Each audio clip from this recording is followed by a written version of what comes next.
খুবই সহজেই বাসায় বানানো সকল মশলা দিয়ে বা খুবই তাড়াতাড়ি বানিয়ে ফেলা যায় হচ্ছে এই মজাদার চিকেন ফ্রাই। আর এই চিকেন ফ্রাই বানাতে কিন্তু তেমন কোনো মশলা লাগে না, বাসায় যা আছে সেগুলো দিয়েই হয়ে যায়।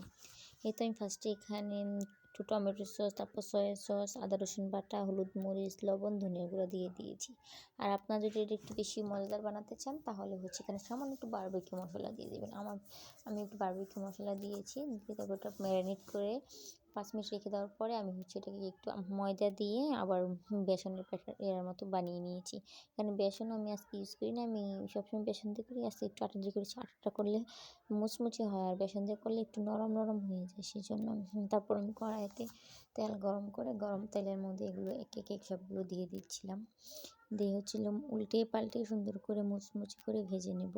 এটাকে যত মুচমুচে করে ভাজা হবে, কড়া কড়া ভাজা হবে, এটা খেতে তত বেশি টেস্টি হবে।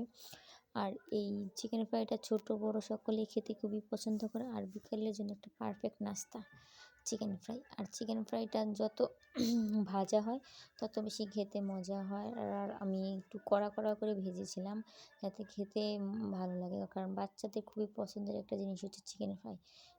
বাহিরের খাবার খাওয়ানোর চেয়ে বাসায় বানিয়ে খাওয়াটা সবচেয়ে বেটার, যেহেতু বাইরের খাবারে ভেজাল আছে, সেই জন্য বাচ্চাদেরকে এরকমভাবে বানিয়ে দিলে খুবই খুশি হয়ে যায় এবং একটা হেলদি একটা নাস্তাও হয়ে যায়। তো তারপর হচ্ছে আমি এগুলোকে সবগুলোকে এক এক করে ভেজে নিচ্ছিলাম। প্রত্যেকগুলোকে ভাজার পর দেখুন আমার ফ্রাইগুলো কত সুন্দর কালার এসেছে। আর ফ্রাইগুলো খেতে বেশ মজা ছিল। আপনারা বাসায় চাইলে এভাবে বানিয়ে খেতে পারেন। আর যাদের বারবিকিউ মশলা নেই ওটাকে স্কিপ করে যাবেন, কোনো সমস্যা নেই, বারবিকিউ মশলা না দিলেও চলবে, শুধু সয়া সসটা দিতে হবে। সয়া সসটা ছাড়া ওটার টেস্ট বা ফ্লেভার আসে না। আমার ভিডিওগুলো ভালো লেগে থাকলে অবশ্যই পেজটাকে ফলো করে দেবেন। Thank you more for watching. আল্লাহ হাফেজ।